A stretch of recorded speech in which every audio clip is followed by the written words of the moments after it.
গোটা জাতির কাছে স্পষ্ট করে বলতে চাই, তাবলীগের মূল ধারার কার্যক্রম দুনিয়া জুড়ে দিল্লি নিজামুদ্দিন মার্কাজ থেকে গত 100 বছর ধরে পরিচালিত হয়ে আসছে।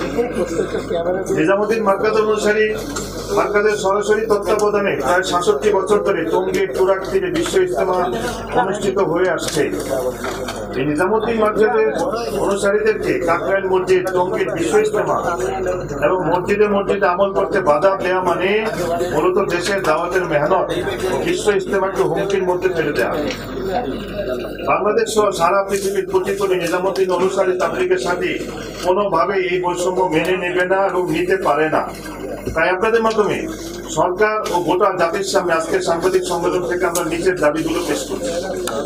1 নম্বর, তাবলীগ জামাতের বিশ্ব আমির হযরত মাওলানা সাদ কান্দলভী অনুসারী সকল মুরব্বীদের নামে করা সকল মিথ্যা মামলা প্রত্যাহার করতে হবে। 2 নম্বর, মজলুম কারাবন্দী আলেমে দ্বীন মুফতি মুআজ বিন নূরকে অতি সত্বর নিঃশর্ত মুক্তি দিতে হবে। 3 নম্বর, কাকরাইল মসজিদ, টঙ্গীর বিশ্ব ইজতেমা ও সারা বাংলাদেশে মসজিদ ভিত্তিক তাবলীগের কাজকে সমান অধিকারের ভিত্তিতে পরিচালনার পরিবেশ তৈরি করে দিতে হবে।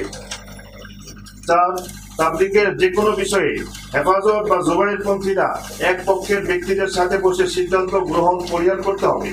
অতি দুঃখের সাথে বলছি, মহামান্য স্বরাষ্ট্র উপদেষ্টা ও ধর্ম বিষয়ক উপদেষ্টার মধ্যে আমরা এই বিষয়ে সদিচ্ছার যথেষ্ট অভাব পরিলক্ষিত করছি। তারা বিচার বিশ্লেষণ ও বিচার বিভাগীয় তদন্ত এবং মীমাংসার আগেই এক পক্ষের হয়ে যেভাবে কথা বলছেন, সেসব গোটা জাতিকে হতাশ করতেছে। 5, সঠিক সময় আমাদের কাকরাইল মসজিদ এবং টঙ্গী ইজতেমা ময়দান বুঝিয়ে দিয়ে আমাদের বিশ্ব ইজতেমার নির্দিষ্ট তারিখে ইজতেমা অনুষ্ঠান করার সকল কার্যক্রম নিশ্চিত করতে হবে।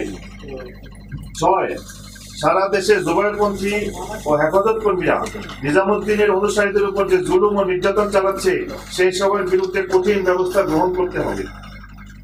7, বারবার তাবলীগের সাথীদের এমন সংঘর্ষ করতে না হয় সেই জন্য রাজনৈতিক ব্যক্তি ছাড়া তাবলীগের উভয় পক্ষকে নিয়ে সমঝোতার পরিবেশ তৈরি করতে হবে। 8, বিদেশ থেকে আসবেন এমন মেহমানদের ভিসা সংক্রান্ত যাবতীয় ইন্তেজাম দ্রুত সম্পন্ন করতে হবে। 9, সারা দেশে তাবলীগের সাথীদের পরিচালিত মসজিদ ও মাদ্রাসা সহ বিভিন্ন শিক্ষা প্রতিষ্ঠানের নিরীহ ছাত্র ও শিক্ষকদের নিরাপত্তা নিশ্চিত করতে হবে।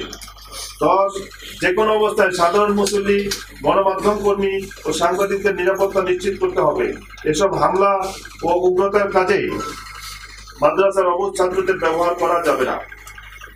তাবলীগ জামাত বাংলাদেশ এর উলামা একরাম এবং সর্বসাধারণ ধর্মপ্রাণ মুসল্লিগণের পক্ষে